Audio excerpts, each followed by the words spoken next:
សុស្ដីប្រិមិត្តទស្សនិកជនគ្រប់មជ្ឈដ្ឋានជាទីមេត្រីនៃថ្ងៃនេះគឺថ្ងៃ7កើតខែអាសីចឆ្នាំជូតទស័កពុទ្ធសករាជ2564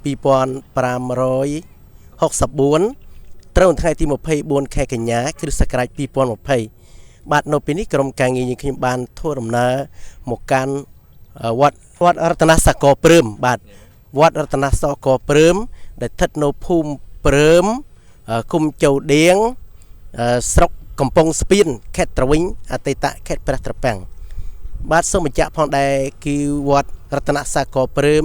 ជាវត្តមួយដែលប្រកបទៅដោយសម្បត្តិវប្បធម៌ច្រើនក្រៃបាទបន្តិចទៀតទស្សនិកជនយើងនឹងបានទស្សនាឃើញនៅទស្សនវិជ្ជាខាងក្នុងនៃ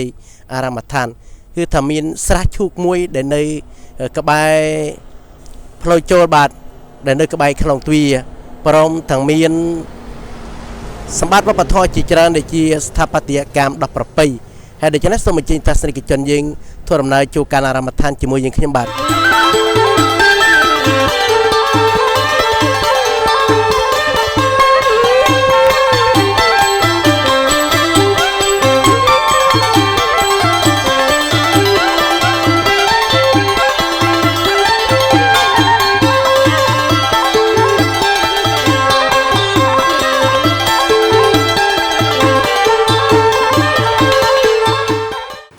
បាទសូមបញ្ជាក់ប្រាប់ទស្សនិកជនឲ្យបានជ្រាបជាព័ត៌មានថា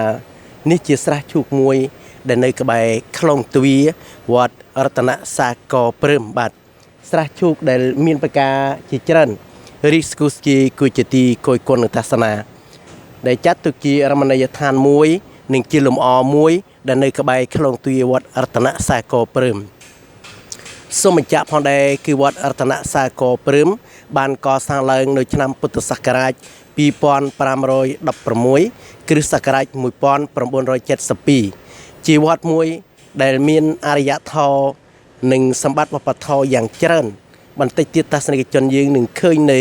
កេតនផលនានាដែលជាស្ថាបត្យកម្មទំនើបប្រចាំវត្តរតនសកលព្រឹមនេះជាទិដ្ឋភាពស្រះឈូកមួយដែលនៅក្បែរខ្លងទ្វារពុទ្ធបរិស័ទជាងធ្វើដំណើរចូលគឺក្រឡេកមើលទៅ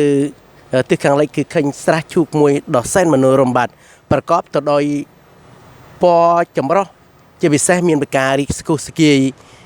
ព្រមទាំងប្រកបទៅដោយសោភ័ណភាពស្រស់បំព្រងគួរជាទីទស្សនាដោយជាទស្សនិកជនបានឃើញហើយ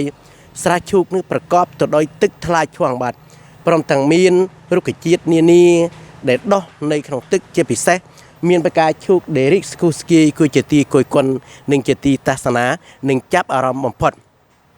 ពេលដែលទស្សនិកជនយើងធ្វើដំណើរចូលកាន់វត្តរតនសកលដំបូងគឺទស្សនិកជនយើងបានឃើញនៅស្រះឈូកបាទបានឃើញនៅស្រះឈូកដែលមានប្រការរីកស្គូស្គីគួរជាទីទស្សនានិងជាទីគយគន់ព្រមទាំងចាប់អារម្មណ៍បំផុតនៃទស្សនីយភាពដំបូងគឺស្រះឈូកនេះឯងបាទហើយដូច្នេះសូមអញ្ជើញទស្សនិកជនយើងធ្វើដំណើរចូលកាន់អារាមដ្ឋានខាងក្នុងដើម្បីទស្សនានៅទស្សនីយភាពនានាជាពិសេសទស្សនានៃទូកងបាទព្រោះវត្តរតនសកលនេះជាវត្តមួយដែលមានទូកងតំណាងឲ្យស្រុកកំពង់ស្ពានបាទបញ្ជាក់មកថាវត្តរតនសកលព្រឹមជាវត្តមួយដែលមានទូកងតំណាងឲ្យស្រុកកំពង់ស្ពានបាទហើយដូច្នេះសូមអញ្ជើញទស្សនិកជនយើងធ្វើដំណើរចូលកាន់អារាមដ្ឋានខាងក្នុងដើម្បីទស្សនានៅទិដ្ឋភាពនានាបាទសូមស្វាគមន៍អញ្ជើញ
បាទជំរាបប្រសាសន៍នឹងជនជាតិเมืองដល់ទស្សនិកជនយើង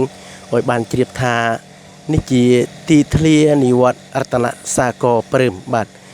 វត្តរតនសាគរព្រឹមគឺមានទេសភាពល្អផូរផង់ជាពិសេសមានពុជនីយដ្ឋាននានាគួរជាទីចាប់អារម្មណ៍ក្នុងនោះមានបើតាមយើងសង្កេតសម្លឹងមើលទៅគឺមានសមណគតជាច្រើនជាពិសេសមានសមណចេតិយដែលជាប្រជិតដីសម្រាប់បញ្ចុះអធិធិធនៃវីរៈសមណៈគ្រប់ព្រះអង្គដែលព្រះអង្គមានស្នាប្រហែសកសាងក្នុងផ្លូវព្រះពុទ្ធសាសនាជាពិសេសមានពុជនីយដ្ឋានគឺកន្លែងព្រះអង្គប្រសូតក៏ដូចជាកន្លែងព្រះអង្គទ្រង់ធ្វើទុក្ករកិរិយាក៏ដូចជាកន្លែងព្រះអង្គត្រាស់ដឹងនិងប្រោះនៃបឋមទេសនាគឺថាប្រោះដល់បញ្ចវគិទាំង5ក៏ដូចជាកន្លែងដែលព្រះអង្គទ្រង់បរិនិព្វានបាទនេះជាពុជនីយដ្ឋានមួយដោះប្រពៃដែលនៅក្នុងវត្តរតនសាគរព្រឹមជាពិសេសដូចជាទស្សនិកជនបានឃើញហើយគឺទេសភាពល្អផូរផង់ប្រកបទៅដោយបុប្ផារិសគុសិគាយព្រមទាំងមានរុក្ខជាតិនានាជាលំអពិសេសគឺមានពុជនីយដ្ឋានយ៉ាងច្រើនដូចជាខ្ញុំបាទបានរៀបរាប់មកហើយរីឯលក្ខណៈសំខាន់បំផុតគឺនៅវត្តរតនសាគរគឺមានទូកងបាទទូកងនេះជាតំណាងឲ្យស្រុកកំពង់ស្ពានទាំងមូលបាទជាតំណាងឲ្យស្រុកកំពង់ស្ពានទាំងមូលជាពិសេសក្នុងការដែលយកទូកងទៅប្រកួតប្រណាំងប្រជែងនៅនានាឆ្នាំគឺតែងតែទទួលបាននូវជ័យលាភីបាទហើយដូច្នេះសូមអញ្ជើញទស្សនិកជនធ្វើដំណើរទៅកាន់កន្លែងដាក់ទូកងដើម្បីទស្សនានៅទិដ្ឋភាពនេះបាទសូមស្វាគមន៍អញ្ជើញបាទ